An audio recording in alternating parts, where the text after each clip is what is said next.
Halo sobat, selamat datang di Cerita Momo. Siap-siap dengerin kisah yang bikin hati kamu panas, kepala pusing, dan air mata netes. Sebelum kita mulai, yuk buktikan kalau kalian hadir. Caranya gampang banget. Like video ini sampai merah membara. Subscribe channel ini biar kamu nggak ketinggalan cerita-cerita viral lainnya. Komen di bawah, nama, kota, dan hadir. Sudah siap? Mari kita mulai. Kisah ini datang dari seorang sobat Momo yang curhat dengan pilu. Bagaimana hidupnya berubah 180 derajat setelah satu malam yang penuh penghinaan. Malam di mana mertuanya berani bentak dan menghina ibunya sendiri. Gemericik air mancur yang menari-nari di tengah taman. Cahaya temaram dari lampu-lampu taman yang mewah. Malam itu seharusnya menjadi malam paling indah dalam hidupku. Malam di mana dua wanita paling penting dalam hidupku akhirnya akan duduk bersama di meja makan yang sama. Ibuku, wanita yang membesarkanku dengan penuh keringat dan air mata, dan Ibu Rani, mertuaku, wanita yang sejak awal memandangku dengan sebelah mata. Aku memandang Sinta, istriku, yang tampak begitu anggun dalam balutan gaun malamnya. "Sinta, kamu yakin ibu akan datang?" tanyaku cemas, memandangi meja makan panjang yang dipenuhi hidangan-hidangan mewah. Aku sengaja memesan koki terbaik untuk malam ini, demi memastikan semuanya sempurna. "Dia bilang akan datang, Mas. Tadi sore dia sudah telepon," jawab Sinta sambil tersenyum menenangkan. Namun, aku tahu di balik senyumnya ada rasa khawatir yang sama denganku. Hubungan antara ibuku, yang seorang ibu tunggal dan penjual jajanan pasar, dengan mertuaku, seorang sosialita papan atas, adalah jurang pemisah yang terlalu dalam. Aku telah membangun karir dan kekayaan ini dari nol, dan semua itu berkat kerja keras dan doa ibuku. Namun, di mata Ibu Rani, aku hanyalah orang kampung yang beruntung. Suara klakson mobil mewah memecah keheningan malam. Sebuah sedan hitam berhenti di depan gerbang. Ibu Rani keluar dari mobilnya, mengenakan gaun sutra yang berkilauan. Sinta segera menghampirinya, mencium tangannya dengan hormat. Aku ikut menyalami. Ibu Rani membalas salamku dengan dingin, matanya mengawasi setiap sudut rumah megah ini, seolah mencari-cari cacat. "Tumben sekali kamu bisa mengadakan makan malam semewah ini, Aris," ucapnya dengan nada merendahkan. Ia memanggilku dengan namaku, bukan, "Nak," seperti mertua lain. "Siapa yang mengurus semua ini? Koki dari mana? Jangan-jangan cuma koki pinggir jalan." Sinta buru-buru menyela, "Ini koki dari restoran ternama, Bu. Mas Aris yang memesan semuanya." Ibu Rani hanya mengangguk kecil, tanpa ekspresi. Tak lama kemudian, sebuah taksi berhenti di depan gerbang. Jantungku berdebar kencang. Ibuku turun dari taksi dengan senyum hangat di wajahnya. Ia mengenakan kebaya sederhana yang kupesankan. Meski sederhana, ia tampak begitu anggun dan bersahaja. "Mama," seruku, langsung memeluknya. Aku mencium tangannya dengan penuh kasih sayang. Ibu mengusap rambutku, matanya berkaca-kaca melihatku. "Kamu sudah besar, Nak. Rumahmu seperti istana," bisiknya. Mata Ibu Rani menyipit melihat pemandangan itu. "Oh, itu ibumu, Aris? Kenapa tidak pakai mobil yang layak? Naik taksi seperti itu tidak cocok dengan status kita." Nada bicaranya begitu sinis. Ibuku tersenyum sopan. "Maaf, Bu, saya tidak ingin merepotkan. Saya sudah biasa naik taksi." Kami pun duduk di meja makan. Aku menempatkan ibuku di sebelahku, berhadapan langsung dengan Ibu Rani. Makanan mulai dihidangkan. Tentu saja, piring pertama yang disajikan untuk Ibu Rani, disusul oleh Sinta, lalu aku, dan yang terakhir, ibuku. Aku melihat ibuku sedikit ragu-ragu memegang sendok garpu perak yang berkilauan. Ia tidak terbiasa dengan semua kemewahan ini. "Aris, ini benar-benar enak. Kamu harus coba," ucap ibuku, mencoba mencairkan suasana. Ibu tidak pernah makan makanan seistimewa ini. Ibu Rani memandang ibuku dari ujung kepala hingga ujung kaki dengan tatapan jijik. Ia meletakkan sendok garpu dengan bunyi nyaring yang memecah keheningan. "Makanan istimewa," katanya sambil terkekeh sinis. "Ibumu tidak pantas makan makanan seperti ini, Aris. Ini makanan untuk kaum terpandang. Kelihatannya ia lebih cocok makan nasi bungkus di warteg sana." "Haha. Hatiku seperti ditusuk belati. Aku melihat wajah ibuku memucat. Senyum hangatnya lenyap. Sinta menundukkan kepalanya, tidak berani menatapku. Ibuku segera meletakkan sendoknya, tangannya gemetar. Maaf, Bu. Sepertinya saya sudah kenyang, bisik ibuku dengan suara bergetar. Ia menatapku dengan mata yang penuh permohonan, agar aku tidak membuat keributan. Aku mengerti, ia tidak ingin kehadirannya merusak malamku. Namun, amarahku sudah tak tertahankan. Ini bukan soal makanan. Ini soal harga diri. Ini soal bagaimana ibuku, yang telah mengorbankan segalanya untukku, diperlakukan seperti sampah oleh orang yang seharusnya menjadi keluargaku. Ibu Rani tak hanya menghina ibuku, ia juga menghina diriku. Ibu Rani, tolong jaga ucapan ibu, ucapku dengan suara rendah yang penuh ketegangan. Ibu Rani tertawa lagi, kali ini lebih keras. Kenapa, Aris? Kau marah? Aku hanya mengatakan yang sejujurnya. Apa kau tidak melihatnya? Dia tidak cocok berada di lingkungan ini. Dia hanya merusak pemandangan. Ia menunjuk ibuku dengan jemarinya yang lentik, dihiasi cincin berlian. Air mata ibuku mulai mengalir. Ia bangkit dari tempat duduknya. Aris, kita pulang saja. Ibu tidak apa-apa, katanya. Tidak, Bu, kita tidak akan pulang. Seruku, juga ikut berdiri. Mereka yang harus pergi. Aku menatap Sinta, yang kini menatapku dengan mata penuh kekecewaan. Sinta, yang selalu berdiri di pihakku, kini ragu. Ia pasti tidak ingin membuat ibunya marah. Tapi aku tidak bisa diam. Aku memandang Ibu Rani. Malam ini berakhir. Silakan Ibu dan Sinta tinggalkan rumah ini sekarang juga. Kataku, suaraku bergetar menahan amarah. Saya tidak akan membiarkan siapapun menghina ibu saya di rumah ini. Tidak sekarang, tidak pernah. Ibu Rani melotot padaku, wajahnya yang cantik ini terlihat bengis. Aris, apa-apaan ini? Kamu mengusir kami? Demi wanita tua itu? Ya, demi wanita yang membesarkan saya. Wanita yang mengajarkan saya untuk menghargai setiap orang, bukan merendahkan mereka. Jawabku dengan tegas. Kau akan menyesal, Aris. Ingat baik-baik, aku ibumu Sinta. Aku bisa membuatmu kehilangan segalanya, ancam Ibu Rani. Ibu, hentikan. Sinta akhirnya bersuara, suaranya parau. Tidak, Sinta, biarkan dia tahu siapa aku. Aku adalah pemilik perusahaan yang memberikanmu jabatan. Aku adalah pemilik bank tempat uangmu tersimpan. Jika aku mau, dalam 1 detik saja aku bisa membuatmu jatuh miskin. Ibu Rani berteriak histeris. Dan rumah mewah ini? Aku yang membelinya untuk kalian. Kau tidak bisa mengusirku dari rumahku sendiri. Aku tersenyum miris. Benarkah, Ibu Rani? Jawabku, nadaku kini berubah tenang. Baiklah. Kalau begitu, kita lihat saja besok. Siapa yang akan menangis? Mari, Bu. Aku menarik tangan ibuku, meninggalkannya yang masih syok. Aku membiarkan mereka, Ibu Rani dan Sinta, berdiri di sana, di tengah ruangan makan yang sunyi, di antara hidangan-hidangan mewah yang kini terasa begitu hambar. Malam itu, bukan hanya hidangan yang hambar, tapi juga harga diri dan hubunganku dengan mereka. Malam ini adalah awal dari kehancuran yang tak terhindarkan. Aku menarik tangan ibuku, memaksanya masuk ke mobil. Langkah kakinya terasa berat, seolah setiap langkahnya menginjak serpihan kaca dari hatinya yang pecah. Aku membuka pintu mobil dengan kasar, lalu membantunya masuk.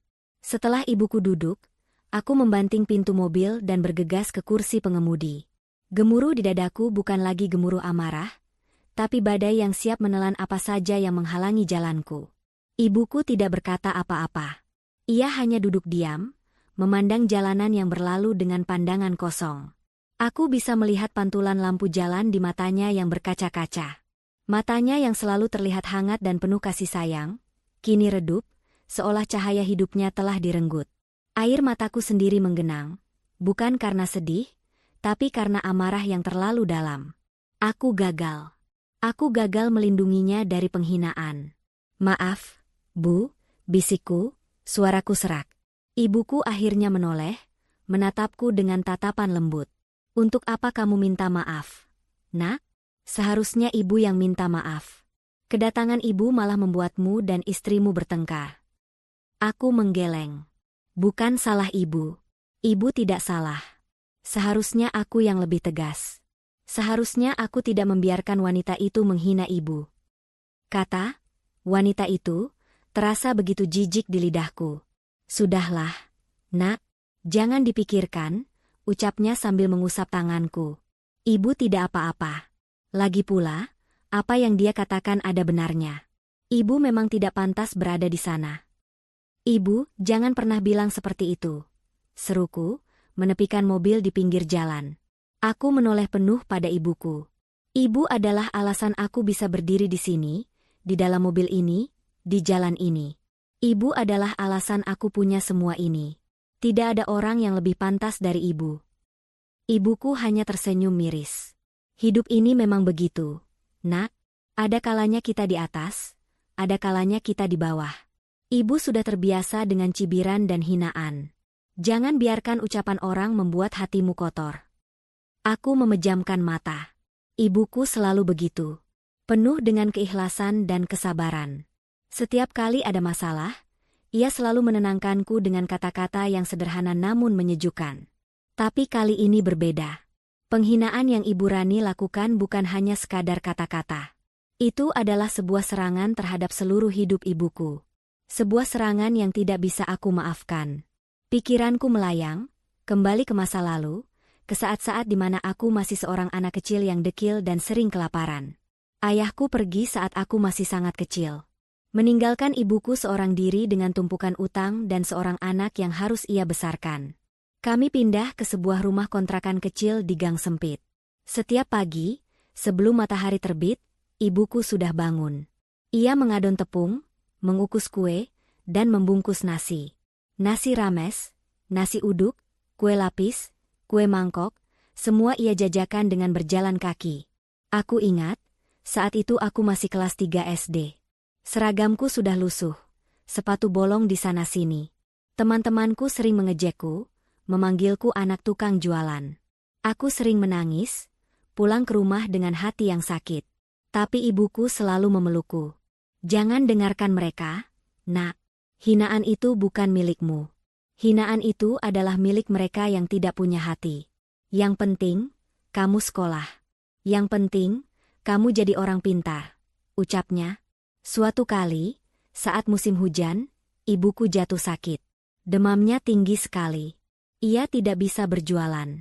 Di rumah tidak ada beras, tidak ada lauk. Aku menangis karena kelaparan.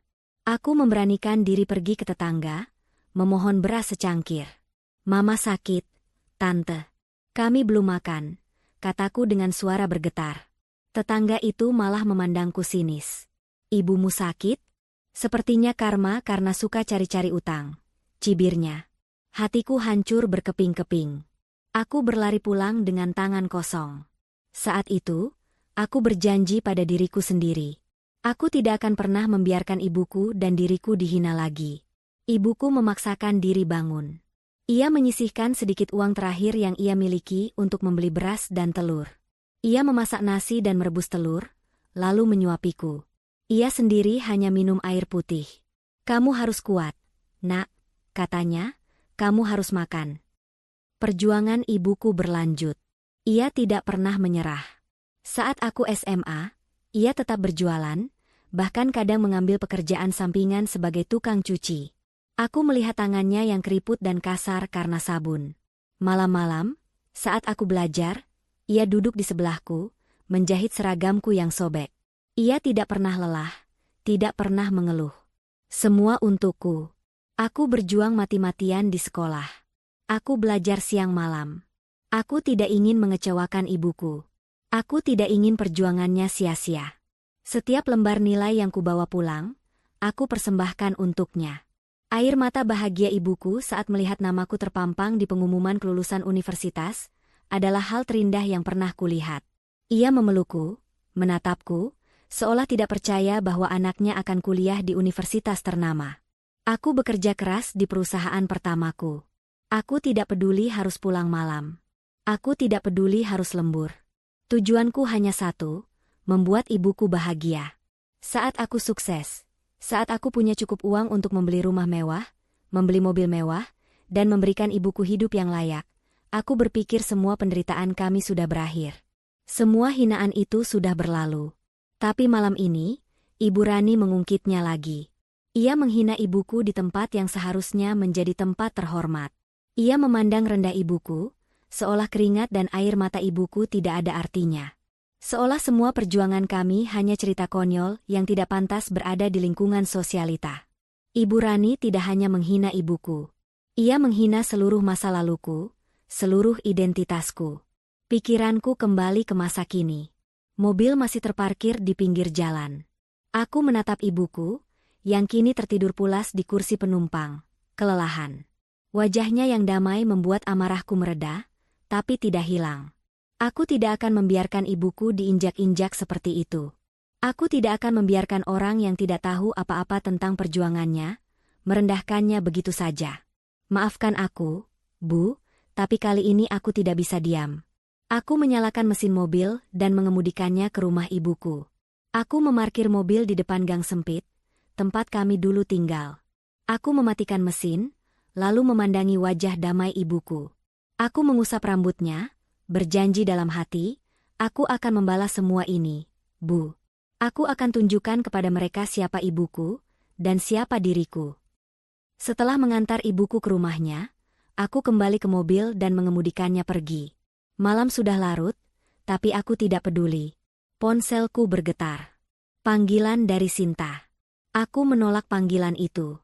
Panggilan dari Ibu Rani. Aku menolak panggilan itu. Aku memarkir mobil di pinggir jalan.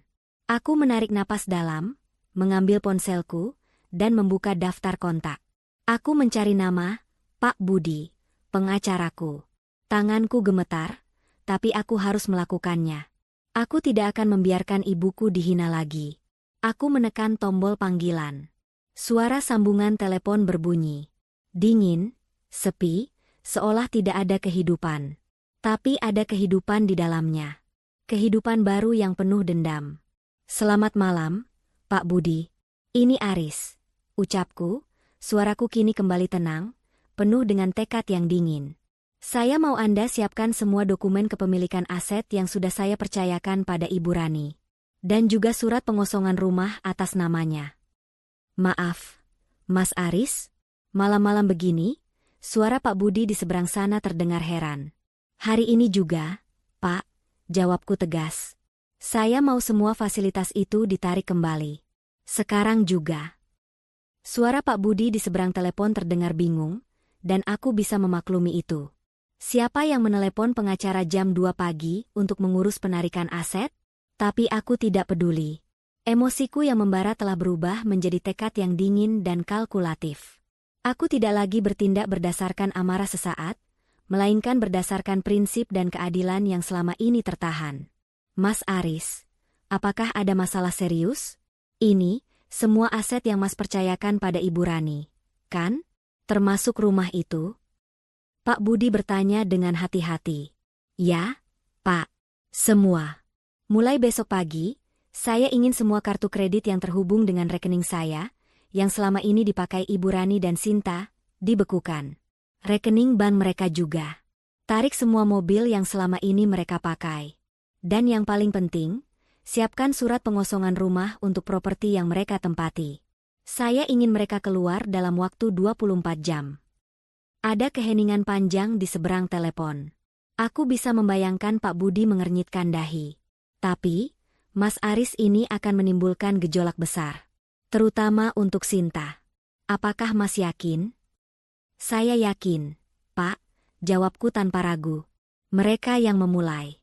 Mereka yang memicu ini semua. Saya tidak ingin mendengar alasan atau pertanyaan lagi. Lakukan saja.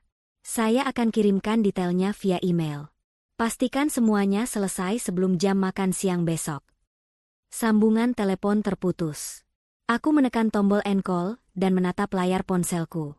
Wajah Sinta di foto profilnya terlihat begitu ceria. Senyumnya yang manis, matanya yang berbinar-binar. Aku merasa sesak. Apakah aku salah telah menikahi putri dari wanita seperti Ibu Rani? Apakah aku salah telah mencintainya dan mempercayainya? Tapi Sinta tidak berbuat apa-apa saat ibuku dihina. Ia diam saja, menunduk. Dan itu adalah kesalahan terbesar. Di antara semua hal di dunia ini, kehormatan ibuku adalah segalanya bagiku. Aku kembali mengemudi, menuju kantor. Aku akan mengurus semuanya sendiri. Tidak ada tidur malam ini. Pikiran dan hatiku bekerja serempak, seperti mesin yang baru dilumasi. Pukul 3 pagi, aku sudah duduk di meja kerjaku, ditemani secangkir kopi hitam. Monitor menyala terang, menampilkan data-data finansial dan dokumen legal. Aku mengumpulkan semua dokumen kepemilikan aset yang selama ini aku serahkan atas nama Ibu Rani dan Sinta. Semua itu atas nama perusahaan cangkang yang aku dirikan, dan hanya aku yang memiliki akses penuh. Ibu Rani dan Sinta hanya memegang kartu dan kunci, menikmati fasilitasnya tanpa pernah tahu siapa pemilik sesungguhnya. Pukul 8 pagi, aku sudah berada di kantor Pak Budi. Ia terlihat pucat, mungkin tidak tidur semalaman. Asistennya, seorang wanita muda bernama Diana, menyajikan kopi untukku. Mata Diana memancarkan rasa ingin tahu, tapi ia profesional. Semua sudah saya siapkan, Mas Aris, kata Pak Budi sambil meletakkan tumpukan map di atas meja. Saya sudah hubungi pihak bank, leasing mobil, dan juga bagian properti. Mereka semua bertanya-tanya, tapi saya katakan ini perintah dari pemegang kuasa penuh. Mereka akan mengeksekusi perintah ini secepatnya. Saya juga sudah siapkan surat pengosongan rumah. Saya sudah kirimkan email ke Sinta dan Ibu Rani, berisi pemberitahuan resmi. Aku hanya mengangguk. Tidak ada kata-kata yang keluar dari mulutku. Aku merasa kosong, seperti robot yang hanya menjalankan perintah. Aku membayangkan ekspresi wajah Ibu Rani ketika ia membaca email itu. Pasti ia akan tertawa dan mengira ini lelucon. Tapi ia akan segera sadar bahwa ini bukan lelucon.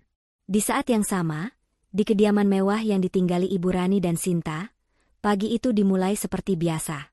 Ibu Rani sedang memilih-milih tas Hermes terbarunya yang ia incar.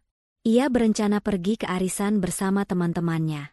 Ia mengambil kartu kreditnya di dalam dompet, sebuah kartu platinum tanpa batas. Kartu itu adalah salah satu hadiah yang kuberikan padanya saat aku menikahi Sinta. Sinta, di sisi lain, sedang duduk di sofa, mengusap-usap ponselnya. Ia terlihat gelisah, berkali-kali mencoba meneleponku. Panggilannya tidak pernah tersambung. Ia juga baru saja membaca email dariku. Judulnya, Pemberitahuan Resmi. Ia membukanya, membacanya, dan menertawakan isinya. Mama, lihat ini, kata Sinta, Mas Aris kirim email aneh. Katanya kartu kredit kita akan dibekukan, rekening ditutup. Dia pikir ini lelucon apa? Dia pikir dia siapa? Hah? Semalam saja dia sudah gila, sekarang lebih gila lagi. Ibu Rani memandang Sinta dengan sinis. Kau pikir pria itu berani melawan Mama? Dia hanya menantu kesayangan yang kita berikan pekerjaan. Sinta. Dia tidak punya apa-apa tanpa kita. Coba saja, pakai kartu kredit itu. Buktikan dia hanya gertak sambal. Sinta mengambil kartu kreditnya. Ia memesan sebuah tas di situs belanja online. Setelah memasukkan semua data, ia menekan tombol beli. Layar ponselnya menampilkan pesan, transaksi ditolak. Sinta mengernyitkan dahi. Ia mencoba lagi, transaksi ditolak. Ada apa? Tanya Ibu Rani, wajahnya masih santai. Kartu kreditku tidak bisa dipakai, Sinta berkata dengan nada bingung. Ibu Rani tertawa. Pasti masalah teknis. Coba pakai punyaku. Ibu Rani mengambil kartu kredit platinumnya, yang selama ini tidak pernah gagal, dan mencoba membeli tas yang sama. Setelah memasukkan data, ia menekan tombol beli. Layar ponselnya menampilkan pesan yang sama, transaksi ditolak. Senyum Ibu Rani perlahan memudar. Ia mencoba menelepon bank. Layanan pelanggan memberitahunya bahwa semua akses ke rekeningnya telah diblokir karena adanya masalah legal. Ia membanting ponselnya. Apa-apaan ini? Ada apa? Teriaknya. Sinta mencoba membuka aplikasi mobile banking di ponselnya. Akses ditolak. Mereka panik. Mereka mencoba meneleponku, tapi tidak bisa. Mereka mencoba menelepon semua kenalan mereka, tapi tidak ada yang bisa membantu. Sementara itu, aku berada di kantor Pak Budi, menyaksikan semua ini dari jauh. Pak Budi membuka laptopnya. Sebuah mobil derek sedang menuju ke rumah mereka. "Mas," katanya dengan hati-hati. Dan tim pengosongan rumah juga sudah siap. Mereka akan tiba sekitar pukul 11 siang ini. Aku menunduk. Bayanganku tentang Sinta yang menangis dan memohon, bayangan Ibu Rani yang berteriak histeris, membuatku merasa sedikit mual. Tapi kemudian, bayangan ibuku yang menunduk, wajahnya memucat, matanya berair, kembali hadir. Dan semua rasa mual itu lenyap, digantikan oleh tekad yang membaja. Aku melakukan ini bukan untuk kesenangan. Aku melakukan ini untuk keadilan. Tepat pukul 11 siang, sebuah mobil derek dan sebuah truk pengangkut barang tiba di depan gerbang rumah. Ibu Rani dan Sinta yang sudah panik sejak pagi, kini semakin histeris. Mereka melihat sekelompok pria berbadan tegap keluar dari truk, membawa surat. Ibu Rani langsung keluar dan membentak mereka. "Kalian siapa? Berani-beraninya kalian datang ke rumahku? Pergi dari sini." Salah satu pria itu, yang tampaknya adalah ketua tim, menyerahkan sebuah surat kepada Ibu Rani. "Ini surat perintah pengosongan, Bu. Kami diminta untuk mengambil alih properti ini. Tolong siapkan barang-barang pribadi Anda." Ibu Rani membaca surat itu, matanya melebar. Di sana tertera nama perusahaan cangkang milikku, dan di bawahnya, tanda tangan Pak Budi, pengacaraku. "Apa-apaan ini?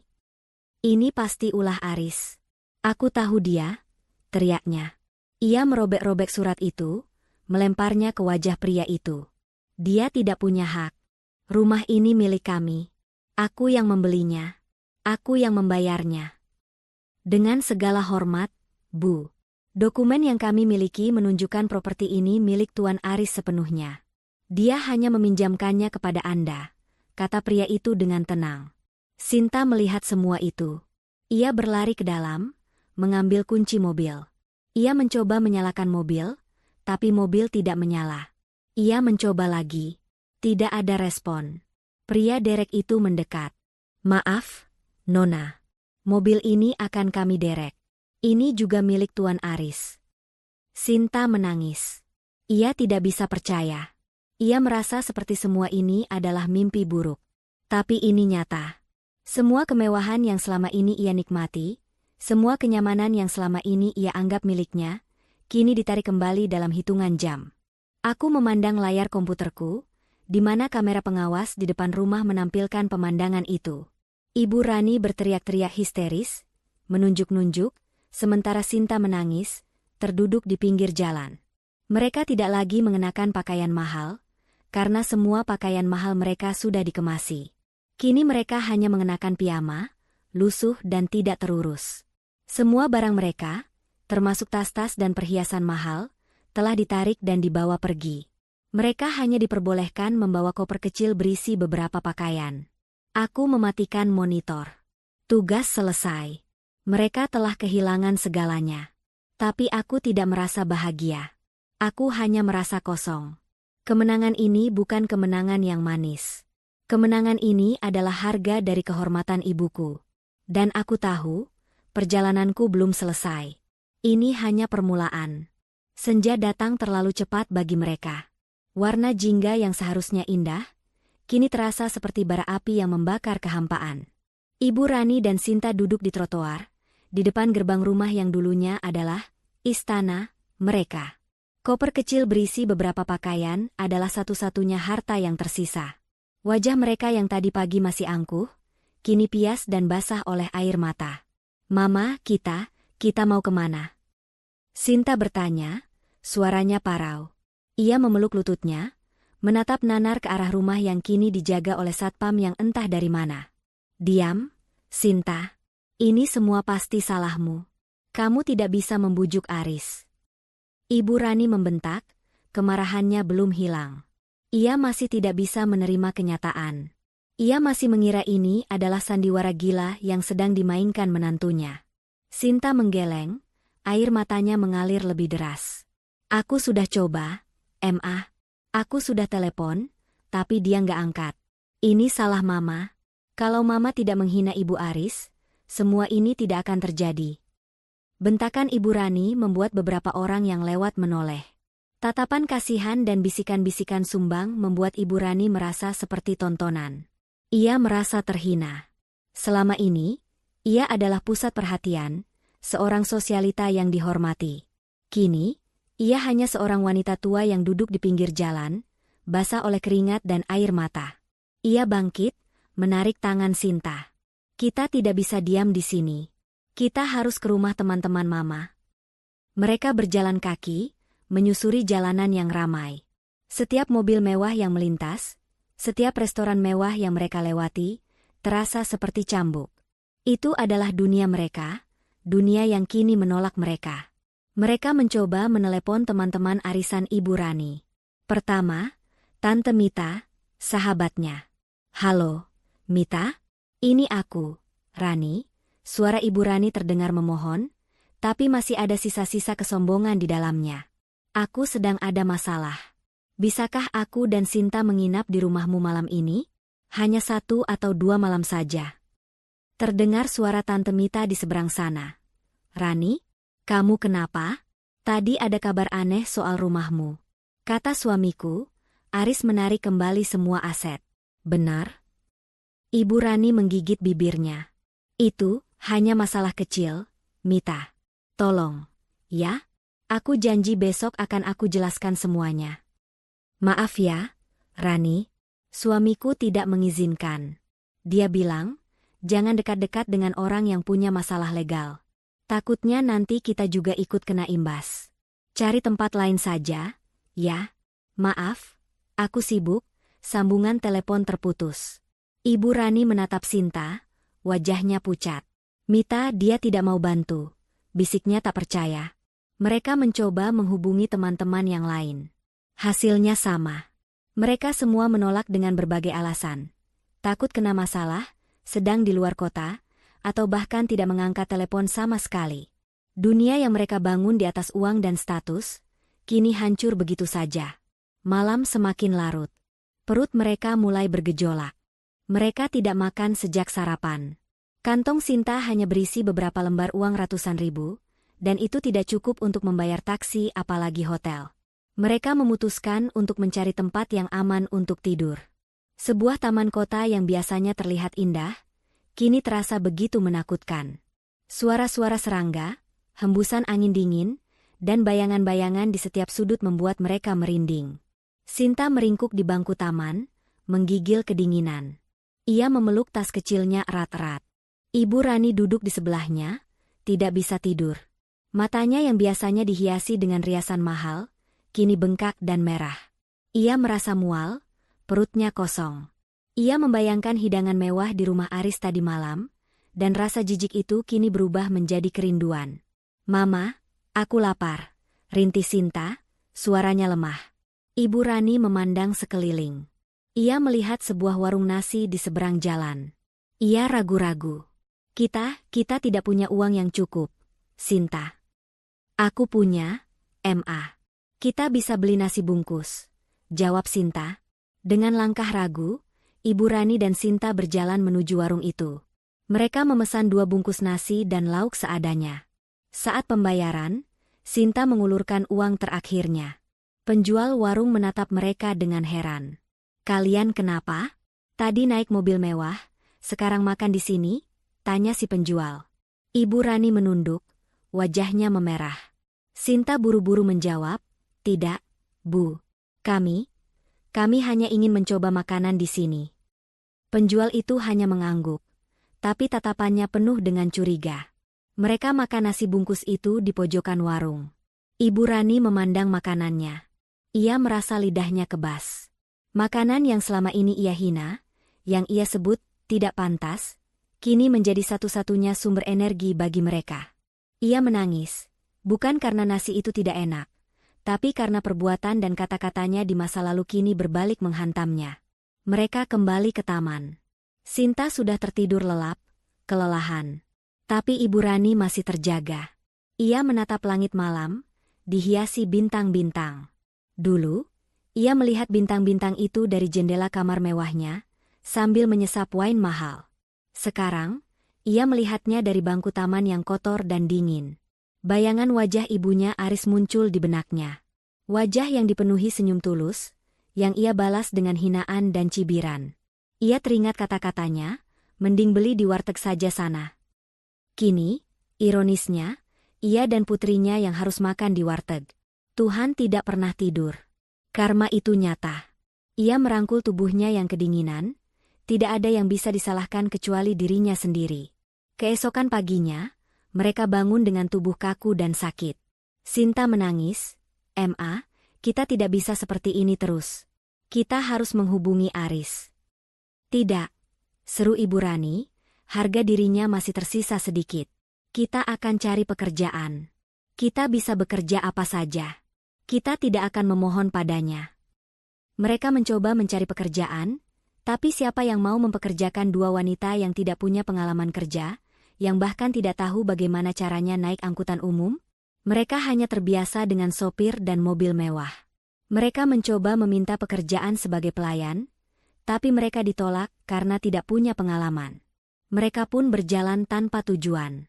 Sinta mencoba meneleponku lagi, tapi panggilannya tetap tidak tersambung. Ia mengirimiku pesan, memohon, menangis, tapi aku hanya membaca pesan itu tanpa membalasnya. Aku harus kuat. Aku tidak boleh goyah. Ibuku telah terluka begitu dalam. Balas dendamku harus sampai tuntas. Akhirnya, mereka kehabisan uang. Mereka tidak punya pilihan lain. Mereka harus mengemis. Sebuah tindakan yang selama ini selalu mereka hina dan pandang rendah. Dengan malu, mereka menadahkan tangan di pinggir jalan. Beberapa orang memberikan uang receh, beberapa lagi hanya meludah. Mereka merasakan perihnya hinaan yang dulu mereka berikan pada orang lain. Malam berikutnya, mereka tidur di sebuah emperan toko yang sepi. Angin malam menusuk tulang. Ibu Rani memeluk Sinta, yang kini menggigil hebat. Ini bukan lagi soal uang. Ini soal bertahan hidup. Ibu Rani memandang putrinya yang menangis di pelukannya. Ia menyadari, semua ini adalah kesalahannya. Semua ini adalah akibat dari kesombongan dan keangkuhannya. Air matanya menetes, membasahi wajah Sinta. Ia menyesal, tapi penyesalan itu datang terlambat. Hari-hari bagi Ibu Rani dan Sinta berubah menjadi siksaan yang tak berkesudahan. Tubuh mereka yang terbiasa hidup nyaman kini remuk redam. Kelaparan dan kedinginan menjadi teman akrab. Mereka tidak lagi mengenali diri mereka sendiri. Sinta yang dulu selalu ceria dan penuh semangat, kini hanya sosok ringkih yang sering demam dan batuk. Ibu Rani yang angkuh, kini berjalan menunduk, menutupi wajahnya dengan kerudung kusam, berharap tidak ada yang mengenali dirinya. Di sisi lain, hatiku tidak pernah tenang. Setiap pagi, aku terbangun dengan bayangan ibuku yang terhina dan bayangan Sinta yang menangis. Aku tahu, apa yang kulakukan adalah hal yang benar. Tapi, apakah ini yang ibuku mau? Pertanyaan itu terus menggerogoti pikiranku. Aku memutuskan untuk mengunjungi ibuku. Saat aku masuk rumahnya yang sederhana, aroma masakan yang familiar langsung menyambutku. Ibuku sedang menata kue dagangannya di atas meja. Ia tersenyum saat melihatku. Namun, matanya tidak bisa menyembunyikan kekhawatiran. "Ada apa, Nak?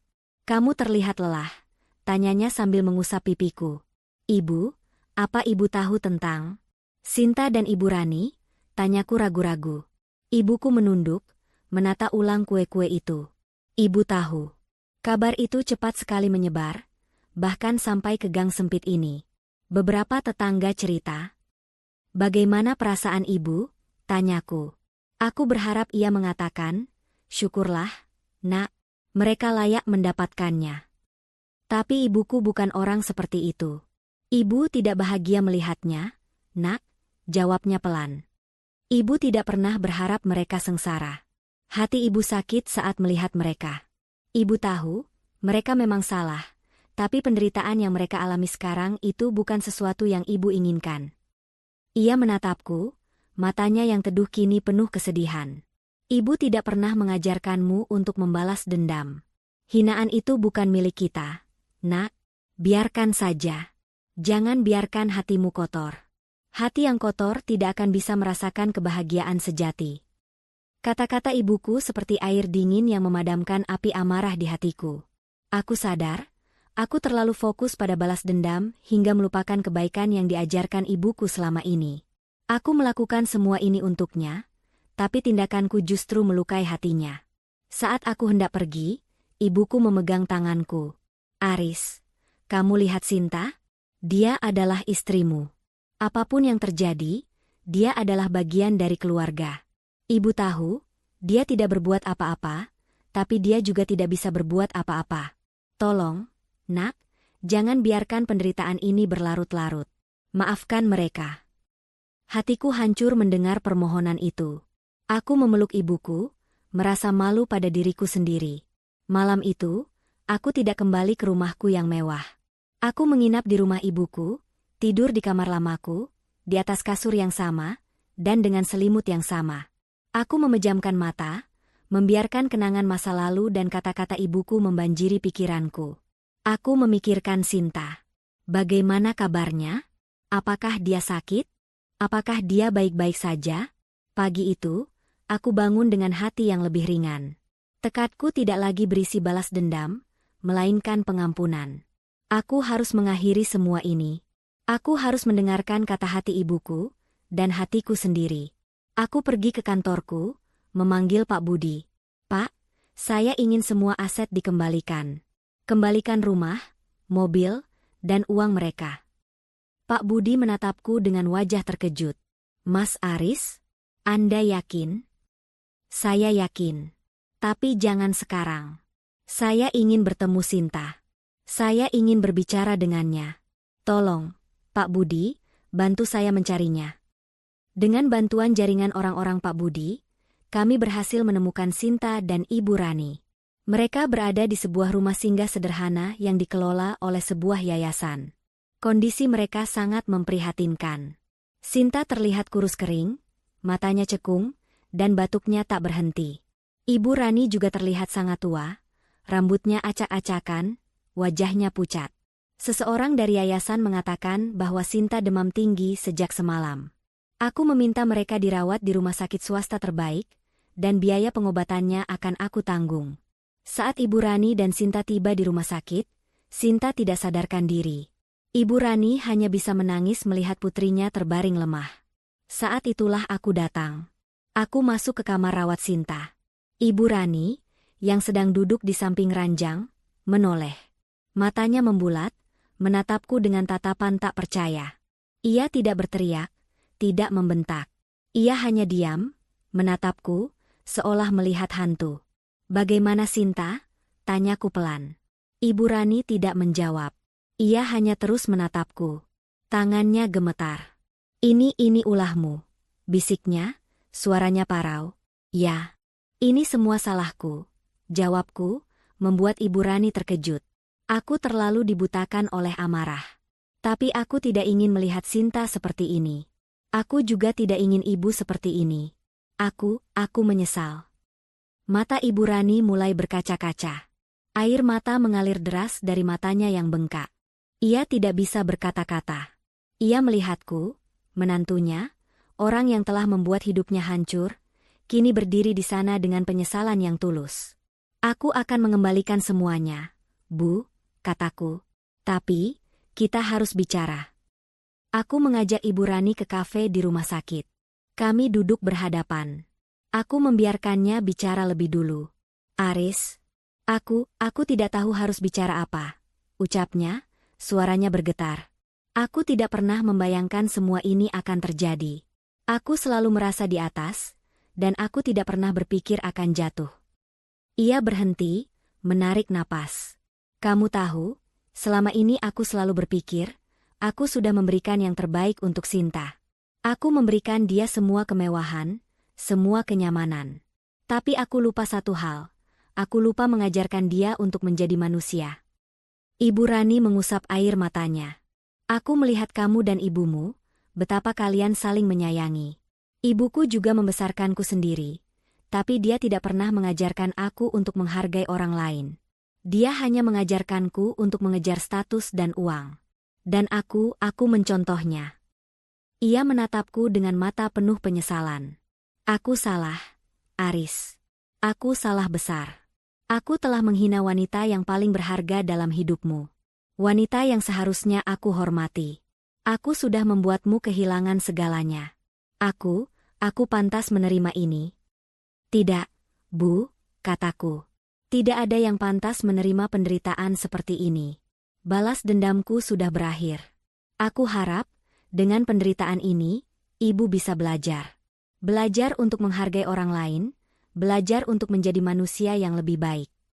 Aku sudah belajar, Nak, bisiknya, terlalu menyakitkan. Aku tidak akan pernah melupakannya. Aku meraih tangannya, yang kini keriput dan kasar, bukan karena sabun, tapi karena debu jalanan. Aku memegangnya erat. Aku akan kembalikan semuanya, Bu. Tapi aku mohon, jangan ulangi lagi kesalahan itu.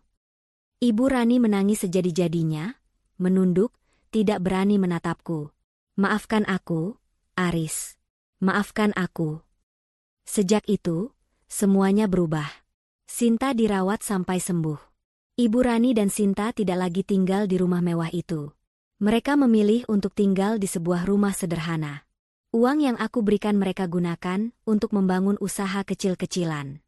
Ibu Rani menjual kue-kue yang ia pelajari dari resep ibuku. Ia melakukannya dengan senyum, dengan tulus. Ia tidak malu. Sinta, di sisi lain, mulai bekerja sebagai relawan di yayasan yang dulu menolong mereka. Ia menjadi lebih rendah hati, lebih peduli. Hubunganku dengan Sinta perlahan membaik. Kami belajar lagi untuk saling mencintai. Tapi kali ini, cinta kami dibangun di atas fondasi yang kokoh. Kejujuran, saling menghargai, dan pengampunan. Suatu sore, aku mengunjungi ibuku. Ia sedang duduk di teras, minum teh. Ibu Rani datang, membawa sekeranjang kue. Ia mengenakan kebaya sederhana, sama seperti ibuku. Ia menyalami ibuku, mencium tangannya. Ia tidak lagi angkuh. Ia adalah Ibu Rani yang baru, yang lebih rendah hati dan tulus. Bu, ini kue buatan saya. Coba, Bu, katanya. Ibuku tersenyum hangat. Terima kasih, Nak. Ibu mau. Sini, duduk. Mereka duduk berhadapan, dua wanita yang berbeda, tapi kini dipertemukan oleh takdir. Mereka tertawa, bercerita, dan berbagi kue. Aku memandang mereka dari jauh, merasakan kedamaian yang tak pernah kurasakan sebelumnya. Pengampunan tidak berarti melupakan. Pengampunan berarti melepaskan rasa sakit. Aku tidak akan pernah melupakan apa yang terjadi. Tapi aku sudah melepaskan amarah dan dendam. Balas dendamku sudah selesai. Bukan dengan menghancurkan mereka, tapi dengan membantu mereka bangkit. Dan di atas segalanya, dengan memperbaiki hubunganku dengan ibuku dan istriku. Kami memang hancur. Tapi dari serpihan itu, kami membangun kembali keluarga kami yang jauh lebih kuat. Beberapa bulan berlalu. Kehidupan kembali menemukan iramanya. Irama yang jauh berbeda dari yang kami kenal sebelumnya. Rumah sederhana Ibu Rani dan Sinta kini dipenuhi tawa dan aroma manis kue yang baru saja keluar dari oven. Di dapur kecil yang sesak, Ibu Rani dengan cekatan mengemas kue-kue buatannya, sementara Sinta membantunya menempelkan label dan mengikat pita. "Ma, ini pesanan terakhir hari ini. Tuan Amir sudah di depan," kata Sinta, menyodorkan 2 kotak kue. Ibu Rani tersenyum, senyum yang tulus, bukan senyum angkuh yang dulu. Tangannya yang dulu lentik, kini bergaris-garis halus akibat adonan dan sabun cuci. "Alhamdulillah. Akhirnya selesai juga," bisiknya. "Kamu istirahat dulu, nanti Mama yang antar." "Enggak, Ma, biar Sinta saja. Mama kan capek," Sinta membalas. Ia melirik Ibu Rani yang tampak lelah, tapi matanya berbinar-binar penuh kebahagiaan. Sinta pergi ke teras, tempat Tuan Amir, mantan kolega ayahnya, menunggu. Tuan Amir adalah salah satu dari sedikit orang yang tidak menjauhi mereka setelah semua kejadian itu. Tentu saja, ia datang bukan untuk berbisnis, tapi lebih karena rasa penasaran. Ia masih ingat Ibu Rani yang dulu selalu membanggakan kekayaannya. "Halo, Tuan Amir. Ini kuenya," kata Sinta sambil tersenyum. Tuan Amir mengambil kotak kue itu. "Sinta, Ini ibumu sendiri yang bikin? Tanyanya, tidak bisa menyembunyikan rasa terkejutnya. Sinta mengangguk. Ya, Tuan. Resepnya dari ibu mertua saya. Hebat.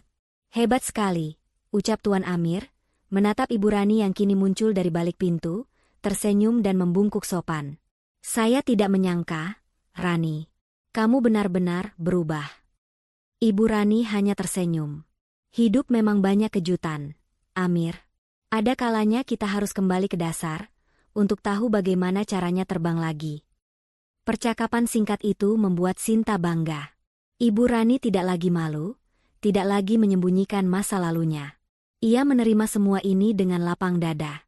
Namun, tantangan yang lebih besar datang dari mantan teman-teman Ibu Rani. Suatu siang, saat Ibu Rani menjajakan kuenya di sebuah pasar kecil di dekat rumahnya, ia bertemu dengan Tante Desi. Wanita itu, yang dulu adalah saingan terbesar Ibu Rani di setiap arisan, kini menatapnya dengan tatapan meremehkan. Oh, Rani, jadi ini pekerjaan barumu? Penjual kue? Tante Desi tertawa, tawa yang dingin dan penuh cemooh. Ia melirik kue-kue di meja, lalu mengernyitkan hidung. Kue-kue seperti ini? Jelas kalah jauh dengan kue dari bakri ternama. Mungkin pantaslah kalau kamu hanya bisa menjual di pasar seperti ini. Wajah Ibu Rani memerah. Sekelebat rasa angkuh dan amarah lama muncul. Tapi ia segera mengingat kata-kata ibuku, hinaan itu bukan milikmu. Ia menarik napas dalam, lalu tersenyum. Ya, Desi. Ini pekerjaan baruku. Mungkin memang tidak semewah dulu. Tapi kuenya dibuat dengan cinta dan keringatku sendiri. Dan aku lebih bahagia sekarang, jawabnya dengan suara tenang. Tante Desi terdiam, tidak menyangka akan mendapatkan jawaban seperti itu. Ia menggerutu, lalu pergi dengan wajah kesal. Ibu Rani merasa hatinya lebih lega daripada saat ia berhasil memenangkan lelang tas Hermes.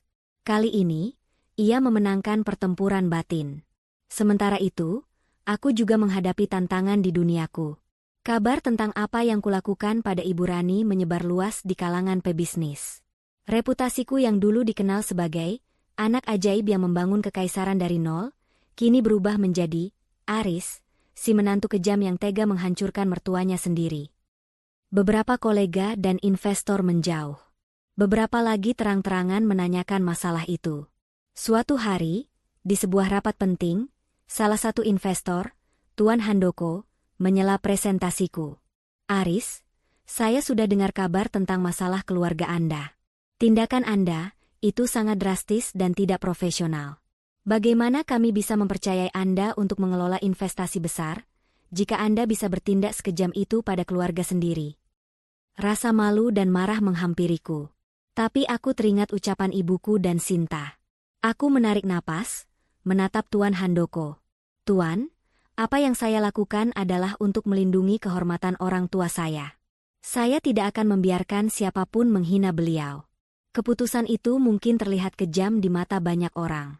Tapi bagi saya, kehormatan dan keadilan adalah hal yang paling utama. Jika Anda tidak bisa mempercayai saya karena hal itu, saya tidak bisa memaksakan diri. Perusahaan saya dibangun di atas prinsip, bukan hanya uang. Jawaban itu membuat semua orang di ruangan terkejut. Tuan Handoko terdiam, lalu menatapku dengan tatapan berbeda. Saya mengerti, Aris. Mungkin saya yang salah menilai, bisiknya. Malam itu, Tuan Handoko menjadi salah satu investor terbesar yang aku miliki. Ia mengatakan bahwa ia kagum dengan keberanianku untuk membela prinsip. Kehidupanku dan Sinta juga berubah. Kami tidak lagi tinggal di rumah mewah. Kami menjualnya dan membeli sebuah rumah yang lebih sederhana, tidak jauh dari rumah ibuku. Sinta melanjutkan pekerjaannya di yayasan, dan ia menjadi lebih bahagia dari sebelumnya. Kami sering menghabiskan sore hari di rumah ibuku, membantu beliau menjajakan kue, atau sekadar mengobrol santai. Suatu sore, Sinta menemuiku di teras rumah. Ia memegang tanganku. Mas, aku senang. Aku benar-benar senang, katanya. Senang kenapa? Tanyaku sambil tersenyum. Senang karena semua ini terjadi, jawabnya. Aku terkejut. Aku dulu buta, Mas. Aku pikir kebahagiaan itu ada di barang-barang mewah. di tas mahal, di mobil bagus. Aku tidak pernah tahu, kebahagiaan itu ada di hal-hal sederhana. Di sini, di rumah ini, di tawa ibu, di kehangatan keluarga. Aku belajar banyak, Mas. Air mataku menetes. Sinta mengusapnya. Aku yang seharusnya minta maaf, Mas. Atas semua yang sudah aku dan Mama lakukan. Atas semua yang tidak aku lakukan saat ibu dihina. Aku menyesal. Sudahlah, Sinta, kataku. Semua itu sudah berlalu. Yang penting, kita sekarang sudah lebih baik. Kita sudah menemukan jalan kita. Malam itu, kami berdua makan malam di rumah ibuku. Ibu Rani juga datang. Kami makan hidangan sederhana, yang dimasak oleh ibuku. Tidak ada koki dari restoran ternama, tidak ada piring-piring perak. Hanya hidangan sederhana yang disajikan di atas piring biasa, dengan penuh cinta. Setelah makan, kami duduk di teras. Ibu Rani dan ibuku mengobrol, berbagi cerita. Ibu Rani bercerita tentang kehidupannya sekarang, tentang kue-kue buatannya, tentang orang-orang yang meremehkannya. Ibuku hanya mendengarkan dengan sabar, kadang memberikan saran-saran sederhana. Aku memandang mereka, merasakan kedamaian yang mendalam. Kebahagiaan itu bukan tentang kekayaan, bukan tentang status sosial. Kebahagiaan itu tentang hati yang bersih, tentang pengampunan, tentang cinta yang tulus. Kami telah kehilangan segalanya, tapi kami juga telah mendapatkan segalanya. Kami memang hancur, tapi dari serpihan itu, kami membangun kembali keluarga kami yang jauh lebih kuat, lebih tulus, dan lebih bahagia. Tantangan baru muncul saat musim hujan tiba. Permintaan kue Ibu Rani tiba-tiba melonjak karena banyak acara indoor. Ia kewalahan. Aris dan Sinta segera membantu, tapi tenaga mereka tidak cukup. Mereka memutuskan untuk merekrut karyawan dari yayasan tempat Sinta bekerja, para ibu yang ingin punya penghasilan tambahan. Dari 1 orang, lalu 2, sampai 5 orang. Usaha kue Ibu Rani tidak lagi sekadar usaha keluarga, tapi menjadi komunitas kecil yang saling membantu. Mereka tidak hanya menjual kue, tapi juga harapan. Ibu Rani, yang dulu hanya memikirkan dirinya sendiri, kini memikirkan kesejahteraan para karyawannya. Ia belajar mengelola, memimpin, dan yang paling penting, menghargai setiap keringat dan kerja keras. Suatu hari, Sinta mengajak Ibu Rani mengunjungi toko kue mewah yang dulu menjadi langganan mereka. Ibu Rani menolak, merasa malu. Namun, Sinta meyakinkan, "Ma, kita di sini bukan untuk merendah. Kita di sini untuk belajar."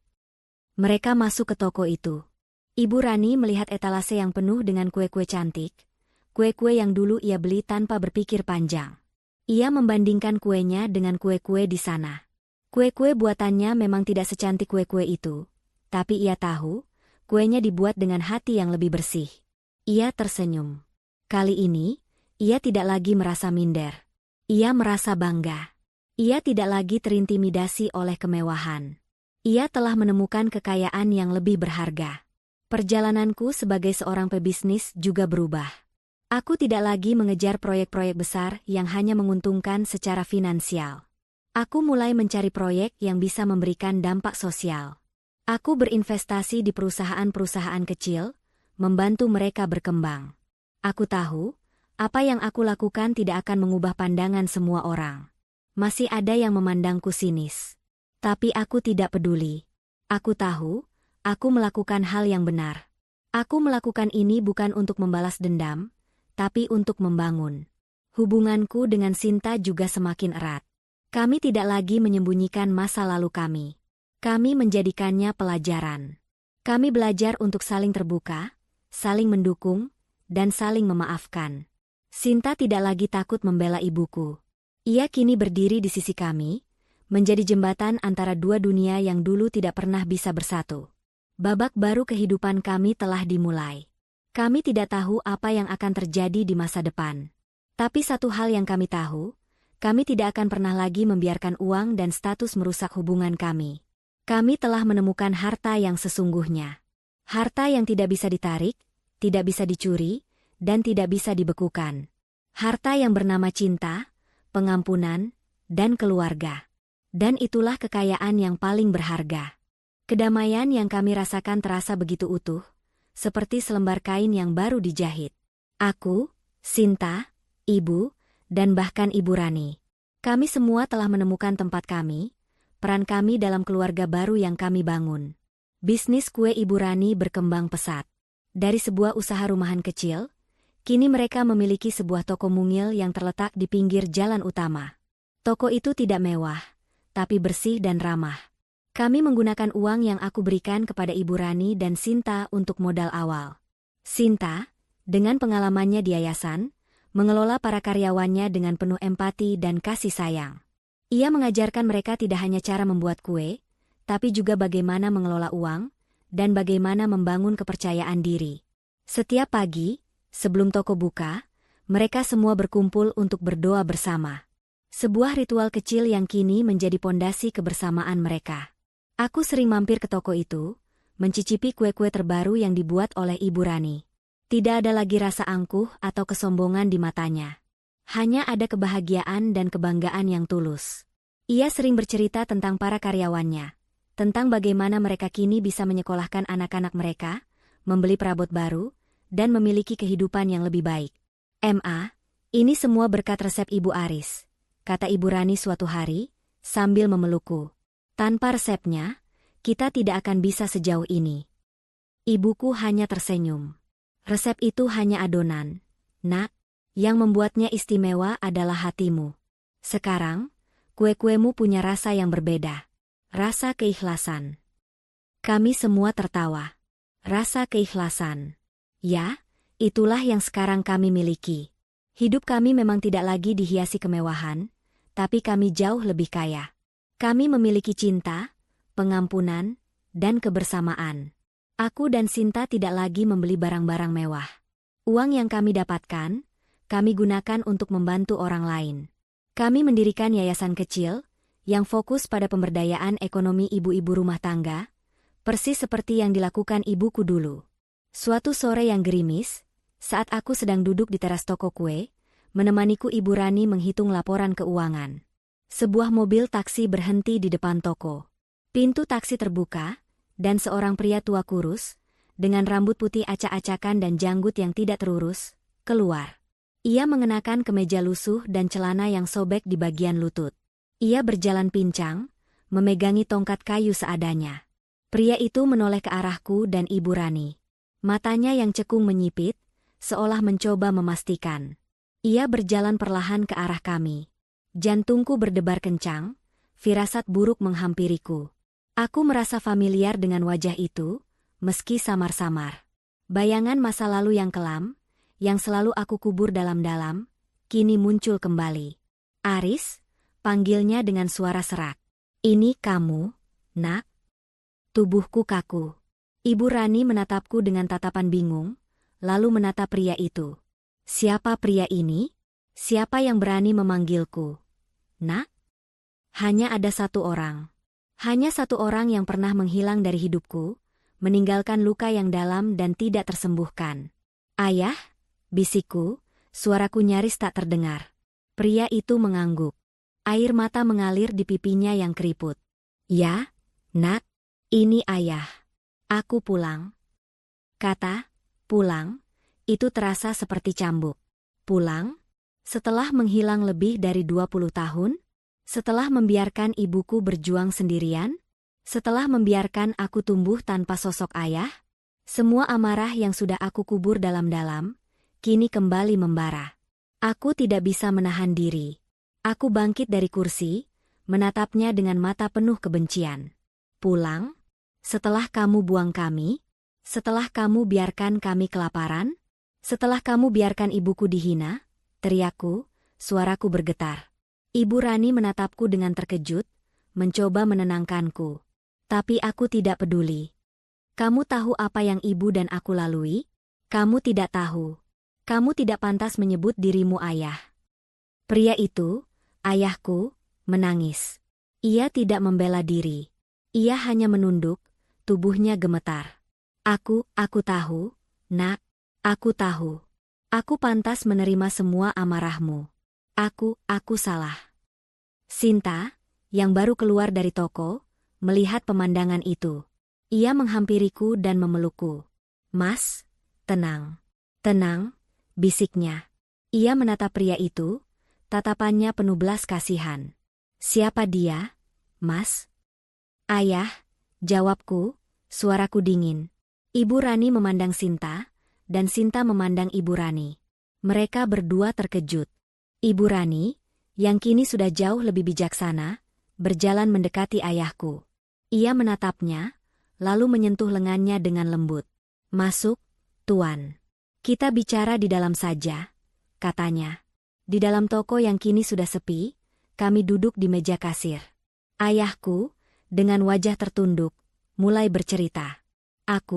Dulu aku punya banyak utang. Aku main judi. Aku tidak bisa mengendalikan diri. Utangku menumpuk, dan para lintah darat mengancam akan membunuhku, juga kalian. Aku panik. Aku berpikir, jika aku pergi, mereka tidak akan mencarimu. Aku tidak punya pilihan lain." Aku tertawa sinis. "Tidak punya pilihan? Kamu bisa saja cerita pada ibu. Kamu bisa saja minta bantuan. Tapi kamu memilih pergi. Kamu pengecut." "Ya, Nak, aku pengecut," jawabnya. "Aku malu. Aku tidak bisa pulang. Aku bekerja serabutan, mencoba melunasi utang. Tapi aku tidak pernah bisa. Dan sekarang aku sakit. Aku tidak punya apa-apa lagi. Aku hanya ingin melihat kalian satu kali saja. Aku tidak berharap apa-apa." Ibu Rani menatapku. "Aris, kita harus cari ibu. Dia yang harus memutuskan." Kami pergi ke rumah ibuku. Aku tidak bicara apa-apa sepanjang jalan. Pikiranku kalut. Bagaimana ibuku akan bereaksi? Apakah ia akan marah seperti aku? Atau ia akan memaafkan pria yang sudah melukainya begitu dalam? Saat kami sampai, ibuku sedang menyiram tanaman di teras. Sinta memanggilnya, "Ibu." Ibuku menoleh. Ia menatapku, "Sinta, Ibu Rani," lalu matanya terpaku pada sosok pria tua di belakang kami. Wajahnya yang damai seketika berubah. Ia memucat. Matanya berkaca-kaca. Tangan yang memegang gayung bergetar hebat. Ia menjatuhkan gayung itu, air mengalir di teras. Ia berjalan perlahan ke arah kami. Ia tidak berteriak, tidak menangis. Ia hanya berdiri di depan ayahku, menatapnya. "Rudi," bisiknya. "Ini kamu?" "Ya, aku, Ma," jawab ayahku. Ia mencoba meraih tangan ibuku, tapi ibuku menarik tangannya. "Kenapa kamu kembali?" tanya ibuku, suaranya dingin, penuh kekecewaan yang sudah lama terkubur. Aku hanya ingin melihatmu. Melihat Aris."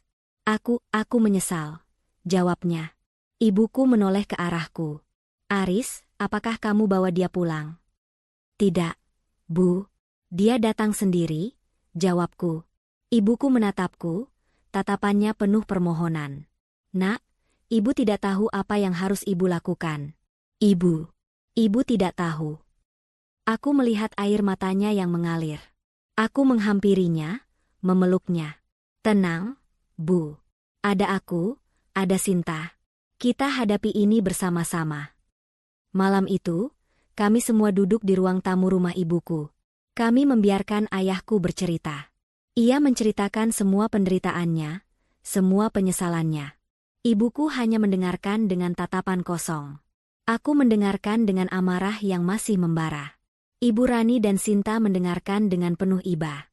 Setelah selesai, ayahku memandang ibuku. Aku tahu aku tidak punya hak untuk memintamu memaafkanku. Aku hanya ingin kamu tahu, aku tidak pernah melupakanmu. Aku tidak pernah melupakan Aris." Ibuku bangkit. Ia pergi ke dapur, membuatkan teh. Tidak ada kata-kata.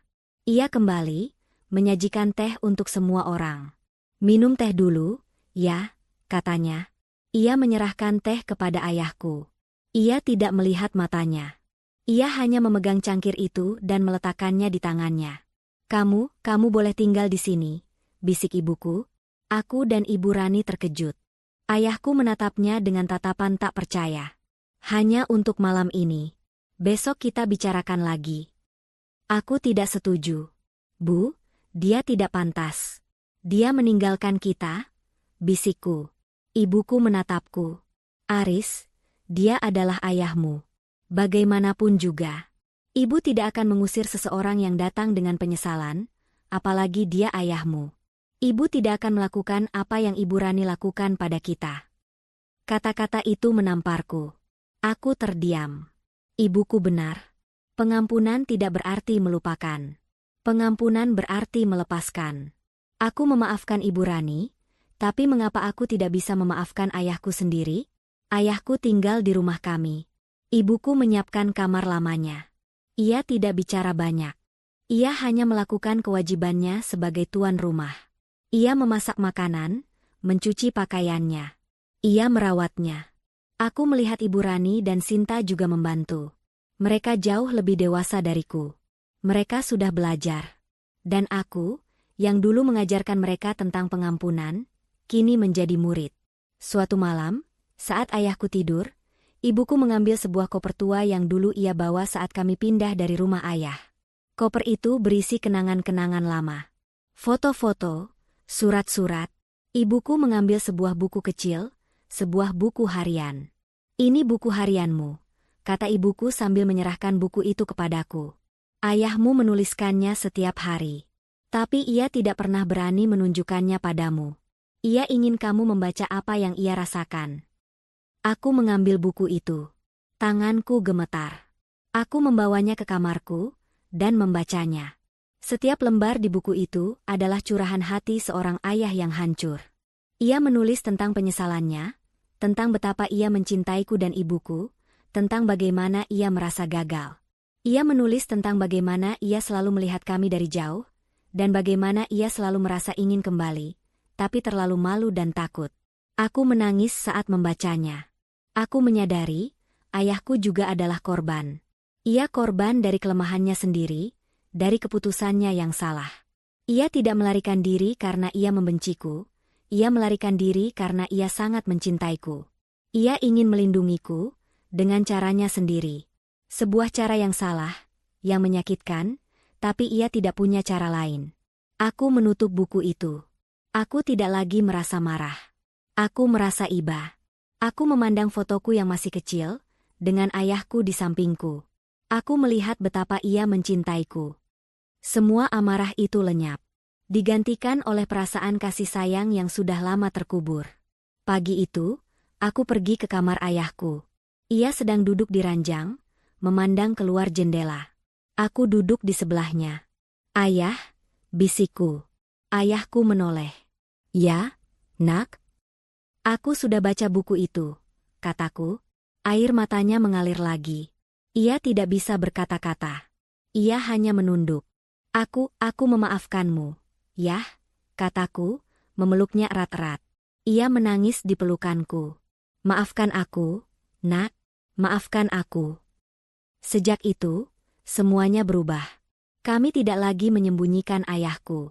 Kami memperkenalkan dia kepada semua orang, sebagai bagian dari keluarga. Ia tidak lagi kurus kering. Ia terlihat lebih sehat dan lebih bahagia.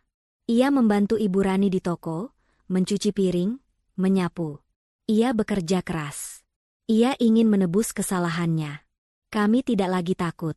Kami telah menemukan pengampunan. Kami telah menemukan keluarga yang utuh. Kami memang hancur, tapi dari serpihan itu, kami membangun kembali keluarga kami yang jauh lebih kuat, lebih tulus, dan lebih bahagia. Kami telah menemukan harta yang sesungguhnya. Harta yang tidak bisa ditarik, tidak bisa dicuri, dan tidak bisa dibekukan. Harta yang bernama cinta, pengampunan, dan keluarga. Dan itulah kekayaan yang paling berharga. Keluarga kami yang utuh, yang dibangun di atas fondasi pengampunan, terasa seperti benteng yang tak tergoyahkan. Ayahku, Rudi, berangsur pulih. Ia tidak lagi pincang, tubuhnya kembali berisi, dan matanya yang dulu cekung kini memancarkan cahaya baru. Ia menjadi sosok yang pendiam tapi tulus. Setiap pagi, ia adalah orang pertama yang bangun di rumah ibu. Ia menyapu halaman, menyiram tanaman, dan menyiapkan sarapan sederhana. Ia tidak pernah mengeluh, hanya bekerja keras. Ia tahu, Setiap tetes keringatnya adalah bagian dari penebusan atas kesalahan masa lalu. Ayah menjadi sosok yang tak terpisahkan dari toko kue. Ia mengantar kue-kue pesanan, membantu Ibu Rani mengangkat karung tepung, dan memperbaiki mesin-mesin yang rusak. Karyawan Ibu Rani menyambutnya dengan tangan terbuka, meskipun mereka tidak tahu tentang masa lalu kelamnya. Mereka hanya melihat seorang pria tua yang ramah dan pekerja keras. Sinta dan Ibu Rani juga memperlakukannya dengan hangat. Sinta sering membuatkan teh jahe untuknya, sementara Ibu Rani kerap memintanya bercerita tentang masa kecilku. Kehadiran ayah melengkapi kepingan puzzle yang hilang dalam hidupku. Ia menemaniku memancing di sore hari, mengajariku cara memperbaiki mobil, dan yang paling penting, ia mengajarkanku untuk tidak pernah lari dari masalah. Dulu, ayah pikir lari itu jalan keluar, bisiknya suatu sore, saat kami duduk di tepi sungai. Tapi lari itu cuma tunda. Masalah itu kayak bayangan, nak. Makin kita lari, makin dia ikutin kita. Sampai akhirnya, kita capek sendiri. Aku mendengarkan dengan seksama, merasa takjub pada kebijaksanaan yang kini ia miliki. Pria yang dulu pengecut, kini adalah pria paling berani yang aku kenal. Ia berani kembali, berani menghadapi kenyataan, dan berani untuk memulai lagi. Bisnis toko kue juga semakin maju. Pesanan datang dari mana-mana. Reputasi kue yang lezat dan dibuat dengan rasa keikhlasan menyebar dari mulut ke mulut. Kami bahkan harus membuka satu cabang lagi, yang Sinta kelola dengan bantuan Ibu Rani. Suatu hari, saat ayah sedang sibuk mengangkut kardus berisi pesanan di depan toko, sebuah mobil sedan hitam berhenti tiba-tiba. 3 pria berbadan tegap keluar dari mobil. Mereka mengenakan jaket kulit hitam dan memiliki tato di lengan mereka. Mata mereka tampak dingin dan berbahaya. Ayahku melihat mereka, dan tubuhnya seketika menegang. Wajahnya yang damai berubah pucat pasi. Tangannya yang memegang kardus bergetar. Ia menjatuhkan kardus itu, kue-kue di dalamnya berhamburan. Salah satu pria itu, yang memiliki bekas luka di wajahnya, tersenyum sinis. "Rudi, akhirnya kita bertemu lagi," kata pria itu. "Sudah lama ya, kamu hilang. Kami sudah lama cari kamu." Ayahku menunduk, tidak berani menatap mereka. Suara itu membuatku menoleh. Aku baru saja keluar dari mobil, berniat mampir ke toko. Aku melihat ekspresi ketakutan di wajah ayah, dan amarahku langsung memuncak. Aku berjalan mendekat. "Ada apa ini?" tanyaku. Pria dengan bekas luka itu menoleh ke arahku. "Ini urusan kami dengan orang tua ini. Dia punya utang sama bos kami. Utang yang sudah puluhan tahun, tapi bunganya terus berjalan." "Utang apa?" tanyaku, suaraku datar. Aku tahu, ini pasti berkaitan dengan masa lalu ayah. "Utang judi. Utang yang membuatnya lari." "Utang judi, Mas?" jawab pria itu dengan senyum miring. "Dulu dia pinjam uang dari bos kami. Banyak sekali. Sekarang, bunganya sudah menumpuk, dan kami datang untuk menagih." Aku memandang ayah. Ia masih menunduk. Sinta dan Ibu Rani keluar dari toko, mendengar keributan. Wajah mereka juga memucat melihat para preman itu. Ibu Rani buru-buru memeluk Sinta. Ia tahu, masalah ini adalah masalah yang tak bisa dihindari. "Berapa utangnya?" tanyaku. Pria itu tertawa. "Banyak. Mungkin seharga toko ini, Mas. Atau bahkan seharga rumah yang kalian tinggali." Ia menoleh ke arah ayahku. "Kami bisa bayar semua utangmu, dan kamu bisa bebas. Tapi dengan satu syarat," katanya. "Syarat apa?" tanyaku. "Kita akan ambil alih toko ini. Bisnis kuenya bagus. Aku rasa bos kami tertarik untuk mengambil alih bisnis ini.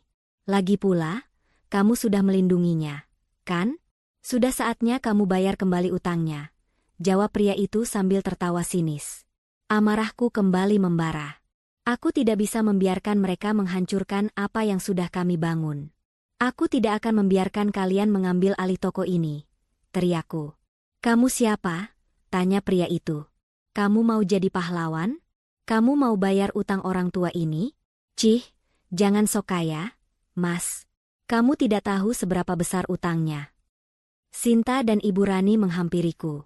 "Mas, jangan terpancing," bisik Sinta. "Aris, biarkan saja. Ini urusan ayah. Biar ayah yang selesaikan, kata ayahku, suaranya parau. Tidak, Yah, seruku. Kamu sudah bilang, kita tidak boleh lari lagi. Kita hadapi ini bersama-sama. Aku mengeluarkan ponselku. Kalian punya utang, kan? Berapapun utang ayahku, aku akan bayar. Tapi jangan pernah sentuh toko ini, jangan pernah sentuh keluarga saya, kataku. Pria itu tertawa. Wah, berani juga. Baik, mari kita ke kantor. Kita akan selesaikan ini. Dan kamu kalau berani, datang sendiri, katanya, menunjuk ayahku. Kami datang bersama, kataku tegas. Kami tidak takut. Kami datang ke sebuah kantor kumuh di sebuah gang sempit. Di sana, kami bertemu dengan bos mereka, seorang pria tua bertubuh gemuk, dengan mata yang dipenuhi nafsu akan uang. Rudy, aku tidak menyangka kamu akan kembali. Dan dengan pahlawan ini, katanya, memandangku dengan sinis. Kamu tahu, utangmu itu sudah menumpuk. Aku bisa membuatmu hidup sengsara sampai mati. Berapa utangnya? Tanyaku lagi, kali ini kepada bos itu. 5 miliar rupiah, jawabnya. Aku dan Sinta terkejut. 5 miliar? Itu jumlah yang sangat besar. Uang yang kami miliki tidak akan cukup. Bahkan jika kami menjual semua asetku, itu masih belum cukup. Aku tidak punya uang sebanyak itu, bisikku. Nah, kalau begitu, kami ambil alih toko kalian. Itu sudah lebih dari cukup, jawab bos itu, sambil tersenyum lebar. Ayahku menunduk, menangis. Ia merasa bersalah. Ia merasa telah menghancurkan keluarga yang sudah berjuang keras untuk membangun kebahagiaan. Maafkan ayah, nak, maafkan ayah. Aku memandang ibu. Ibu memegang tanganku. Nak, jangan putus asa, bisiknya. Ibu Rani juga memegang tanganku, tatapannya penuh tekad. Ia menatap bos itu. Toko ini tidak bisa kalian ambil. Kalian bisa ambil apapun yang lain, tapi jangan toko ini. Ini adalah tempat kami bangkit. Bos itu tertawa. Ada apa dengan toko kue ini? Kalian pikir itu emas? Lebih dari emas, kata Ibu Rani. Itu adalah pengampunan dan harapan. Dan kalian tidak bisa mengambilnya. Aku memandang Ibu Rani, takjub pada keberaniannya. Ia yang dulu angkuh dan sombong, kini berani menghadapi bahaya demi melindungi keluarga. Ia telah berubah. Sinta memeluk ayahku, mencoba menenangkannya. Ayahku menangis. Ia tidak bisa memaafkan dirinya sendiri. Aku memejamkan mata.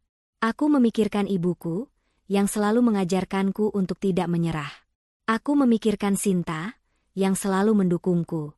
Aku memikirkan Ibu Rani, yang kini berani berjuang. Aku memikirkan ayahku, yang berani kembali. Aku tahu, kami tidak bisa lari lagi. Aku menghela napas. Baiklah. Kalian bisa ambil alih perusahaanku. Aku akan berikan sahamku di sana, kataku, membuat semua orang terkejut. Aris, apa-apaan ini? Teriak Ibu Rani. Itu adalah satu-satunya sumber pendapatanmu, kata Sinta, wajahnya memucat. Tidak. Kekayaan sejatiku bukanlah perusahaan itu, jawabku. Kekayaan sejatiku adalah kalian. Dan aku tidak akan membiarkan kalian dihancurkan. Bos itu menyeringai. Perusahaanmu? Apakah itu perusahaan yang membuatmu kaya raya? Tanyanya. Ya. Perusahaan itu, jawabku. Aku akan berikan semua sahamku. Kalian bisa mengambil alih semuanya. Tapi, dengan satu syarat. Syarat apa? Tanya bos itu. Kalian harus berjanji, tidak akan pernah mengganggu keluarga saya lagi. Dan kalian harus menganggap utang ayah saya lunas, kataku tegas. Bos itu tertawa. Ia menatap anak buahnya, lalu mengangguk. Baik. Deal. Aku akan mengambil alih perusahaanmu. Di depan notaris, aku menandatangani semua dokumen. Semua asetku, semua sahamku di perusahaan, semua itu kini menjadi milik bos itu. Aku tidak merasa sedih. Aku merasa lega. Beban di pundakku terasa hilang. Aku telah menukar kekayaanku dengan kebahagiaan keluargaku. Ketika kami berjalan keluar dari kantor notaris, ayahku memelukku. Nak, kamu sudah korbankan semuanya untuk ayah, bisiknya. Ayah juga sudah korbankan segalanya untukku. Yah, jawabku. Ayah sudah korbankan masa muda, kebahagiaan, dan harga diri ayah. Ini tidak seberapa. Sejak itu, hidup kami kembali ke awal. Aku tidak lagi memiliki perusahaan. Aku hanya memiliki toko kue kecil dan yayasan. Tapi kami bahagia. Kami bekerja bersama. Ayahku menjadi manajer di toko kue, mengawasi semua operasional. Ibu Rani, dengan resep-resep barunya, membuat toko itu semakin terkenal. Sinta mengurus yayasan. Ibu, dengan segala kebijaksanaannya, menjadi penasihat keluarga. Keluarga kami memang tidak lagi kaya, tapi kami punya sesuatu yang jauh lebih berharga dari uang. Kami punya kebersamaan, kami punya cinta, kami punya pengampunan. Kami telah melewati badai yang menguji kami. Kali ini, kami tidak hanya hancur, tapi juga bangkit. Kami telah membuktikan bahwa kekayaan sejati tidak diukur dari seberapa banyak uang yang kita miliki, melainkan seberapa kuat cinta yang kita miliki. Suatu sore, aku duduk di teras toko kue. Ayah, ibu, Sinta, dan Ibu Rani duduk bersama di meja. Mereka berbagi cerita, tertawa, dan makan kue buatan mereka sendiri. Aku melihat wajah-wajah mereka. Wajah-wajah yang penuh keriput, wajah-wajah yang penuh garis-garis lelah, tapi mata mereka memancarkan kebahagiaan yang tulus. Aku tahu, kami tidak lagi di atas. Kami tidak lagi di bawah. Kami ada di tengah-tengah. Kami adalah keluarga. Dan itulah kekayaan yang paling berharga. Setelah semua badai berlalu, hidup kami benar-benar kembali ke titik nol. Aku, Aris, tidak lagi memiliki perusahaan. Namaku tidak lagi dikenal di kalangan pebisnis sebagai anak ajaib, melainkan sebagai mantan pengusaha yang bangkrut. Beberapa rekan bisnis yang dulu kagum padaku kini menjauh, menganggapku bodoh karena menukar kekayaan dengan keluarga yang, di mata mereka, hanya membawa masalah. Namun, kami tidak peduli. Kami justru merasa lebih tenang dan damai. Setiap pagi, aku pergi bekerja di toko kue. Bukan sebagai pemilik, melainkan sebagai karyawan yang mengelola operasional. Ibu Rani menjadi manajer utama, dan dengan pengalamannya yang dulu sebagai sosialita, ia memiliki cara unik dalam melayani pelanggan. Ia tidak lagi melihat orang dari dompetnya, melainkan dari senyum di wajah mereka saat mencicipi kue buatannya. Toko kue kami menjadi semacam magnet bagi banyak orang. Bukan hanya karena kuenya yang lezat, tetapi karena suasana kekeluargaan yang begitu kental. Aku, Sinta, ayah, ibu, dan Ibu Rani, kami semua ada di sana. Kami melayani pelanggan, mengobrol, dan bercanda. Pelanggan yang datang seringkali terkejut melihat kehangatan yang terpancar dari kami. Ada yang bahkan bertanya, apakah ini bisnis keluarga? Dan kami semua akan tersenyum dan menjawab, ya, ini adalah keluarga yang berbisnis. Tantangan finansial masih ada. Uang yang kami miliki hanya cukup untuk menutupi biaya operasional dan upah karyawan. Namun, kami tidak pernah kekurangan. Karyawan kami, yang dulunya adalah ibu-ibu yang membutuhkan, kini sangat setia. Mereka tahu bahwa di toko ini, mereka tidak hanya bekerja, tetapi juga mendapatkan keluarga. Ketika suatu hari kami kesulitan membayar bahan baku, mereka bahkan menawarkan untuk bekerja tanpa dibayar.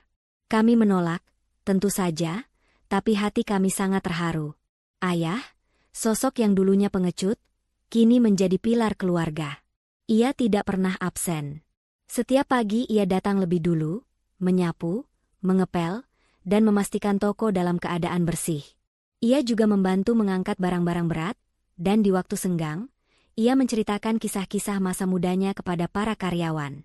Kisah-kisah yang penuh dengan penyesalan, tapi juga penuh dengan pelajaran. Ia tidak malu dengan masa lalunya. Ia menggunakannya untuk menginspirasi orang lain. Suatu hari, seorang pria muda datang ke toko.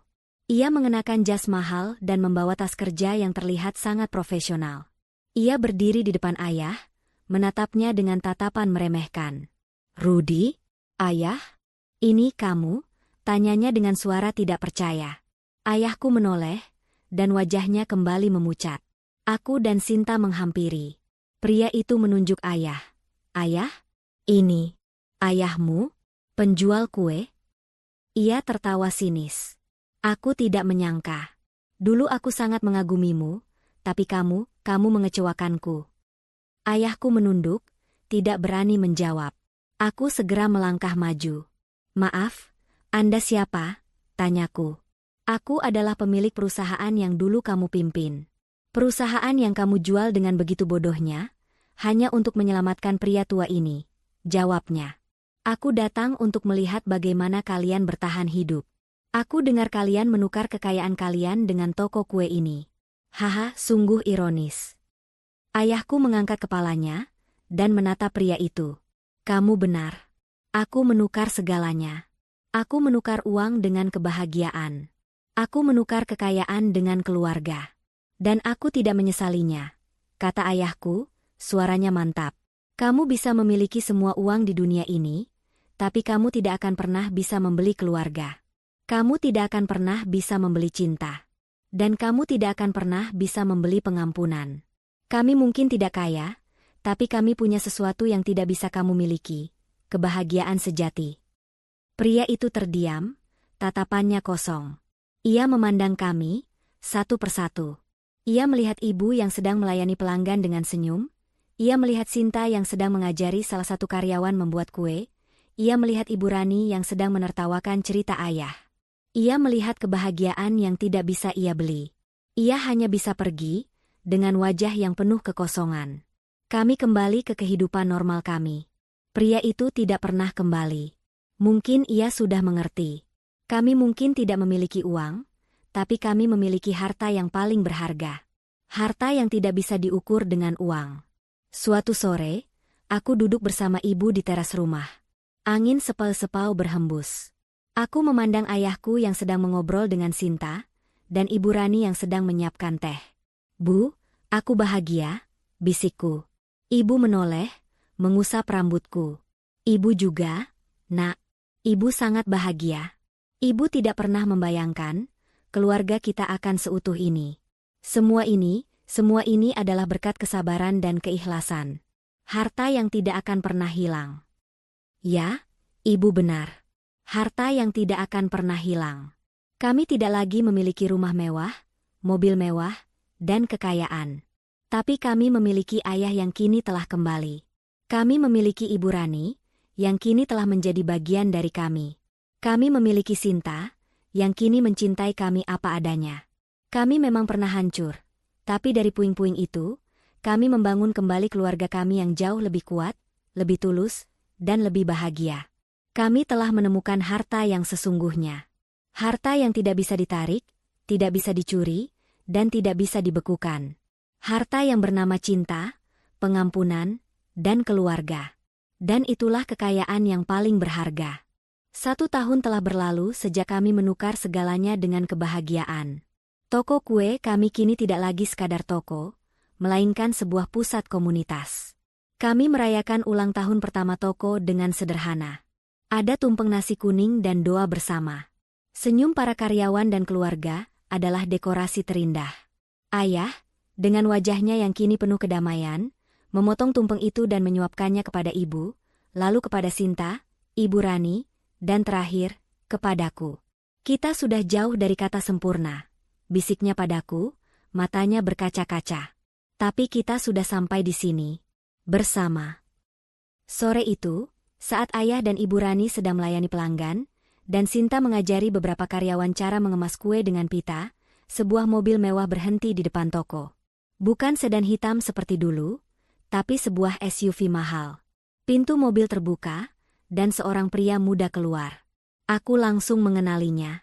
Itu Eka, mantan manajer junior di perusahaanku. Ia dulu sangat mengagumiku, selalu ingin belajar dariku. Sekarang, ia terlihat jauh lebih sukses dariku. Jasnya rapi, jam tangannya berkilau, dan wajahnya memancarkan ambisi yang tak pernah padam. Eka masuk ke toko, matanya mengamati setiap sudut dengan rasa ingin tahu, tapi juga sedikit kasihan. Ia melihatku dan tersenyum sinis. Mas Aris? Betul kan? Aku tidak salah. Aku tidak menyangka akan menemukanmu di sini. Sudah lama sekali. Eka, kamu sekarang sudah sukses. Ya, jawabku, mencoba bersikap ramah. Lumayan, Mas. Aku sekarang punya perusahaan sendiri. Startup It. Dulu aku belajar dari Mas. Tapi, kok Mas sekarang jualan kue? Apa ini hobi baru? Tanyanya, nada bicaranya penuh dengan nada meremehkan. Sebelum aku sempat menjawab, ayahku datang.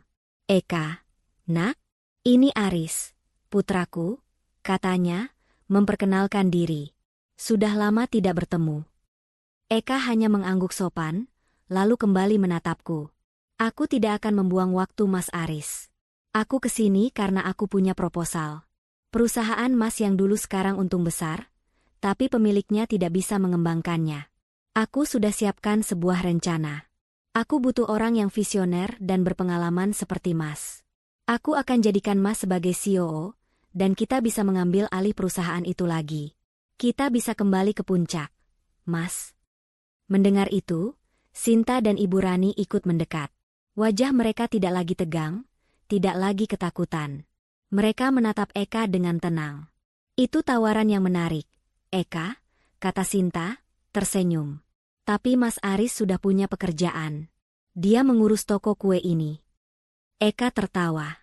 Pekerjaan? Sinta, Mas Aris ini seorang visioner, bukan pedagang kue. Ini hanya buang-buang waktu. Bukan buang-buang waktu, kata Ibu Rani, suaranya mantap. Di sini, kami membangun lebih dari sekadar uang. Kami membangun keluarga, kami membangun harapan, kami membangun rasa keikhlasan. Eka memandang Ibu Rani dengan heran, lalu menatap ayah. Ayahku, dengan senyum di wajahnya, berkata, "Kamu benar, nak. Dia memang sudah tidak sevisioner dulu. Dulu dia hanya bisa melihat angka-angka. Sekarang, dia bisa melihat senyum di wajah pelanggan. Dia bisa melihat kebahagiaan para karyawannya. Itulah visi yang paling berharga." Aku memandang Eka, matanya yang penuh ambisi kini terlihat sedikit goyah. Ia tidak mengerti. Ia tidak bisa memahami. Eka, kataku, aku tahu kamu punya niat baik. Tapi tawaranmu, aku tidak bisa menerimanya. Aku sudah menemukan tempatku. Aku sudah menemukan kebahagiaanku. Dulu, aku bekerja untuk uang.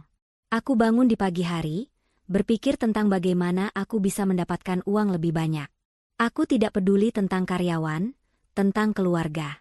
Aku hanya peduli pada diriku sendiri.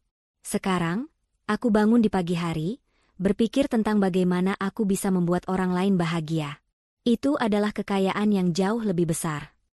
Eka terdiam. Ia memandang kami, satu persatu. Ia melihat kami, 4 orang yang dulunya hancur, yang kini bersatu, dengan senyum yang tulus di wajah. Ia tidak bisa melihat kami sebagai pecundang. Ia hanya bisa melihat kebahagiaan yang tidak bisa ia beli dengan uang.